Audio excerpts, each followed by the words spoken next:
Now it so happened that shortly after Aladdin had been transported by the slave of the ring to the neighborhood of his palace, that one of the attendants of the Princess Buddir al Buddoor, looking through the window, perceived him and instantly told her mistress. The princess, who could not believe the joyful tidings, hastened herself to the window, and, seeing Aladdin, immediately opened it. The noise of the opening window made Aladdin turn his head that way, and perceiving the princess, he saluted her with an air that expressed his joy. "To lose no time," she said to him, "I have sent to have the private door opened for you. Enter and come up." The private door, which was just under the princess's apartment, was soon opened, and Aladdin conducted up into the chamber. It is impossible to express the joy of both at seeing each other after so cruel a separation. After embracing and shedding tears of joy, they sat down, and Aladdin said, "I beg of you, princess, to tell me what is become of an old lamp which stood upon my shelf in my robing chamber." "Alas!" answered the princess, "I was afraid our misfortune might be owing to that lamp, and what grieves me most is, that I have been the cause of it. I was foolish enough to change the old lamp for a new one, and the next morning I found myself in this unknown country which I am told is Africa." "Princess," said Aladdin, interrupting her, "you have explained all by telling me we are in Africa. I desire you only to tell me if you know where the old lamp now is." "The African magician carries it carefully wrapped up in his bosom," said the princess, "and this I can assure you, because he pulled it out before me and showed it to me in triumph." "Princess," said Aladdin, "I think I have found the means to deliver you and to regain possession of the lamp, on which all my prosperity depends. To execute this design it is necessary for me to go to the town. I shall return by noon, and will then tell you what must be done by you to ensure success. In the meantime I shall disguise myself, and beg that the private door may be opened at the first knock." When Aladdin was out of the palace, he looked round him on all sides, and perceiving a peasant going into the country, hastened after him, and when he had overtaken him, made a proposal to him to change clothes, which the man agreed to. When they had made the exchange, the countryman went about his business, and Aladdin entered the neighbouring city. After traversing several streets, he came to that part of the town where merchants and artisans had their particular streets according to their trades. He went into that of the druggists, and entering one of the largest and best furnished shops, asked the druggist if he had a certain powder, which he named. The druggist, judging Aladdin by his habit to be very poor, told him he had it, but that it was very dear; upon which Aladdin, penetrating his thoughts, pulled out his purse, and showing him some gold, asked for half a dram of the powder, which the druggist weighed and gave him, telling him the price was a piece of gold. Aladdin put the money into his hand, and hastened to the palace, which he entered at once by the private door. When he came to the princess's apartments, he said to her, "Princess, you must take your part in the scheme which I propose for our deliverance. You must overcome your aversion to the magician, and assume a most friendly manner toward him, and ask him to oblige you by partaking of an entertainment in your apartments. Before he leaves, ask him to exchange cups with you, which he, gratified at the honour you will do him, will gladly do, when you must give him the cup containing this powder. On drinking it he will instantly fall asleep, and we will obtain the lamp, whose slaves will do all our bidding, and restore us and the palace to the capital of China." The princess obeyed to the utmost her husband's instructions. She assumed a look of pleasure on the next visit of the magician, and asked him to an entertainment, which he most willingly accepted. At the close of the evening, during which the princess had tried all she could do to please him, she asked him to exchange cups with her, and, giving the signal, had the drugged cup brought to her, which she gave to the magician. He drank it out of compliment to the princess to the very last drop, when he fell backward lifeless on the sofa. The princess, in anticipation of the success of her scheme, had so placed her women from the great hall to the foot of the staircase, that the word was no sooner given that the African magician was fallen backward than the door was opened and Aladdin admitted to the hall. The princess rose from her seat and ran, overjoyed, to embrace him, but he stopped her, and said, "Princess, retire to your apartment, and let me be left alone while I endeavour to transport you back to China as speedily as you were brought from thence." When the princess, her women, and slaves were gone out of the hall, Aladdin shut the door, and going directly to the dead body of the magician, opened his vest, took out the lamp, which was carefully wrapped up, and rubbing it, the genie immediately appeared. "Genie," said Aladdin, "I command thee to transport this palace instantly to the place from whence it was brought hither." The genie bowed his head in token of obedience and disappeared. Immediately the palace was transported into China, and its removal was only felt by two little shocks, the one when it was lifted up, the other when it was set down, and both in a very short interval of time. On the morning after the restoration of Aladdin's palace, the sultan was looking out of his window and mourning over the fate of his daughter, when he thought that he saw the vacancy created by the disappearance of the palace to be again filled up. On looking more attentively, he was convinced beyond the power of doubt that it was his son-in-law's palace. Joy and gladness succeeded to sorrow and grief. He at once ordered a horse to be saddled, which he mounted that instant, thinking he could not make haste enough to the place. Aladdin rose that morning by daybreak, put on one of the most magnificent habits his wardrobe afforded, and went up into the hall of 24 windows, from whence he perceived the sultan approaching, and received him at the foot of the great staircase, helping him to dismount. He led the sultan into the princess's apartment. The happy father embraced her with tears of joy, and the princess on her side afforded similar testimonies of her extreme pleasure. After a short interval, devoted to mutual explanations of all that had happened, the sultan restored Aladdin to his favour, and expressed his regret for the apparent harshness with which he had treated him. "My son," said he, "be not displeased at my proceedings against you. They arose from my paternal love, and therefore you ought to forgive the excesses to which it hurried me." "Sire," replied Aladdin, "I have not the least reason to complain of your conduct, since you did nothing but what your duty required. This infamous magician, the basest of men, was the sole cause of my misfortune." The African magician, who was thus twice foiled in his endeavour to ruin Aladdin, had a younger brother, who was as skilful a magician as himself, and exceeded him in wickedness and hatred of mankind. By mutual agreement they communicated with each other once a year, however widely separate might be their place of residence from each other. The younger brother, not having received as usual his annual communication, prepared to take a horoscope and ascertain his brother's proceedings. He, as well as his brother, always carried a geomantic square instrument about him. He prepared the sand, cast the points, and drew the figures. On examining the planetary crystal, he found that his brother was no longer living, but had been poisoned, and by another observation that he was in the capital of the kingdom of China; also that the person who had poisoned him was of mean birth, though married to a princess, a sultan's daughter. When the magician had informed himself of his brother's fate, he resolved immediately to revenge his death, and at once departed for China, where, after crossing plains, rivers, mountains, deserts, and a long tract of country without delay, he arrived after incredible fatigues. When he came to the capital of China, he took a lodging at a khan. His magic art soon revealed to him that Aladdin was the person who had been the cause of the death of his brother. He had heard, too, all the persons of repute in the city talking of a woman called Fatima, who was retired from the world, and of the miracles she wrought. As he fancied that this woman might be serviceable to him in the project he had conceived, he made more minute inquiries, and requested to be informed more particularly who that holy woman was, and what sort of miracles she performed. "What!" said the person whom he addressed, "have you never seen or heard of her? She is the admiration of the whole town, for her fasting, her austerities, and her exemplary life. Except Mondays and Fridays she never stirs out of her little cell, and on those days on which she comes into the town she does an infinite deal of good, for there is not a person who is diseased but she puts her hand on them and cures them."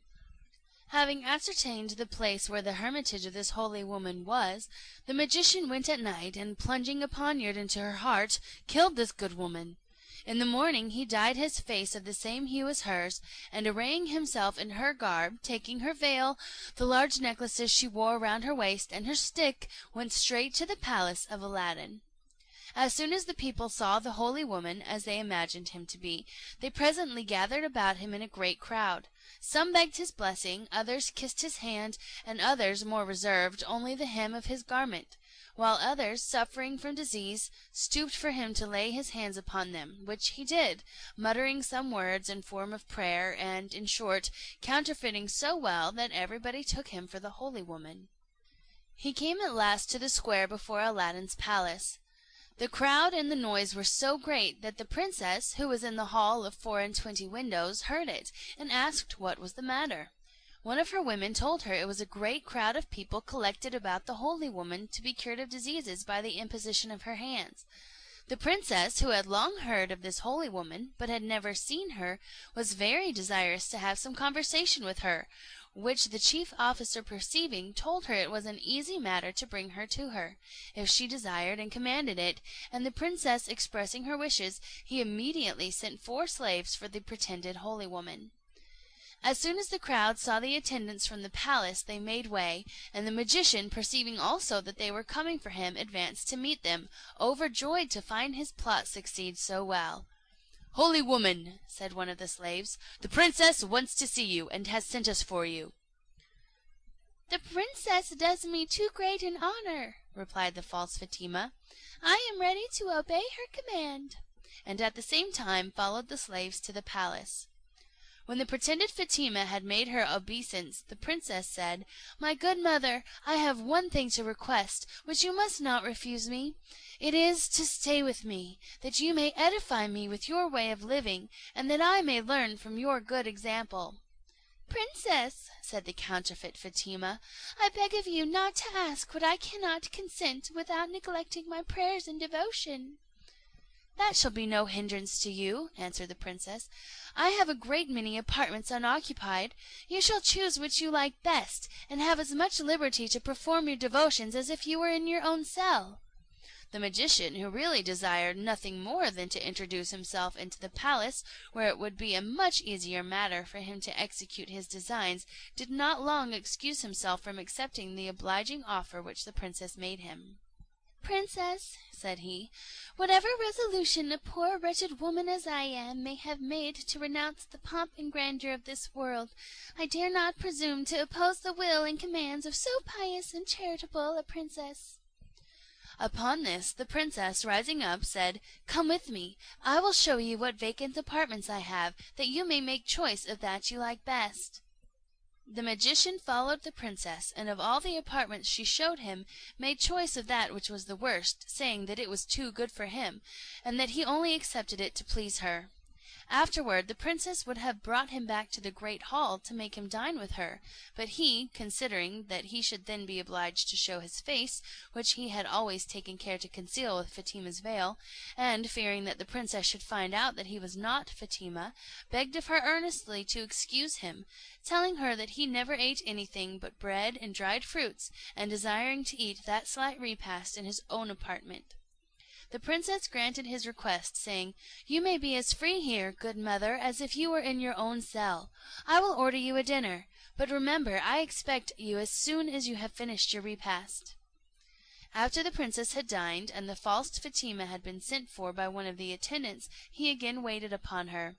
"My good mother," said the princess, "I am overjoyed to see so holy a woman as yourself, who will confer a blessing upon this palace. But now I am speaking of the palace, pray how do you like it? And before I show it all to you, tell me first what you think of this hall." Upon this question the counterfeit Fatima surveyed the hall from one end to the other. When he had examined it well, he said to the princess, "As far as such a solitary being as I am, who am unacquainted with what the world calls beautiful, can judge, this hall is truly admirable. There wants but one thing." "What is that, good mother?" demanded the princess. "Tell me, I conjure you. For my part, I have always believed, and have heard say, it wanted nothing, but if it does, it shall be supplied." "Princess," said the false Fatima, with great dissimulation, "forgive me the liberty I have taken, but my opinion is, if it can be of any importance, that if a roc's egg were hung up in the middle of the dome, this hall would have no parallel in the 4 quarters of the world, and your palace would be the wonder of the universe." "My good mother," said the princess, "what is a rock, and where may one get an egg?" "Princess," replied the pretended Fatima, "it is a bird of prodigious size, which inhabits the summit of Mount Caucasus. The architect who built your palace can get you one." After the princess had thanked the false Fatima for what she believed her good advice, she conversed with her upon other matters, but could not forget the roc's egg, which she resolved to request of Aladdin when he next should visit his apartments. He did so in the course of that evening, and shortly after he entered, the princess thus addressed him: "I always believed that our palace was the most superb, magnificent, and complete in the world, but I will tell you now what it wants, and that's a roc's egg hung up in the midst of the dome." "Princess," replied Aladdin, "it is enough that you think it wants such an ornament. You shall see, by the diligence which I use in obtaining it, that there is nothing which I would not do for your sake." Aladdin left the Princess Buddir al Buddoor that moment, and went up into the hall of 24 windows, where, pulling out of his bosom the lamp, which after the danger he had been exposed to be always carried about him, he rubbed it, upon which the genie immediately appeared. "Genie," said Aladdin, "I command thee, in the name of this lamp, bring a roc's egg to be hung up in the middle of the dome of the hall of the palace." Aladdin had no sooner pronounced these words than the hall shook as if ready to fall, and the genie said in a loud and terrible voice: "Is it not enough that I and the other slaves of the lamp have done everything for you, but you, by an unheard of ingratitude, must command me to bring my master, and hang him up in the midst of this dome? This attempt deserves that you, the princess, and the palace should be immediately reduced to ashes. But you are spared, because this request does not come from yourself. Its true author is the brother of the African magician, your enemy, whom you have destroyed. He is now in your palace, disguised in the habit of the holy woman Fatima, whom he has murdered, and at his suggestion your wife makes this pernicious demand. His design is to kill you, therefore take care of yourself." After these words the genie disappeared. Aladdin resolved at once what to do. He returned to the princess's apartment, and without mentioning a word of what had happened, sat down and complained of a great pain which had suddenly seized his head. On hearing this, the princess told him how she had invited the holy Fatima to stay with her, and that she was now in the palace, and at the request of the prince ordered her to be summoned to her at once. When the pretended Fatima came, Aladdin said, "Come hither, good mother. I am glad to see you here at so fortunate a time. I am tormented with a violent pain in my head, and request your assistance, and hope you will not refuse me that cure which you impart to afflicted persons." So saying, he arose, but held down his head. The counterfeit Fatima advanced toward him with his hand all the time on a dagger concealed in his girdle under his gown, which Aladdin observing, he snatched the weapon from his hand, pierced him to the heart with his own dagger, and then pushed him down on the floor. "My dear prince, what have you done?" cried the princess in surprise. "You have killed the holy woman." "No, my princess," answered Aladdin with emotion, "I have not killed Fatima, but a villain, who would have assassinated me if I had not prevented him. This wicked man," added he, uncovering his face, "is the brother of the magician who attempted our ruin. He has strangled the true Fatima, and disguised himself in her clothes with intent to murder me." Aladdin then informed her how the genie had told him these facts, and how narrowly she and the palace had escaped destruction through his treacherous suggestion which had led to her request. Thus was Aladdin delivered from the persecution of the two brothers who were magicians. Within a few years afterward the sultan died in a good old age, and as he left no male children, the Princess Buddir al Buddoor succeeded him, and she and Aladdin reigned together many years, and left a numerous and illustrious posterity.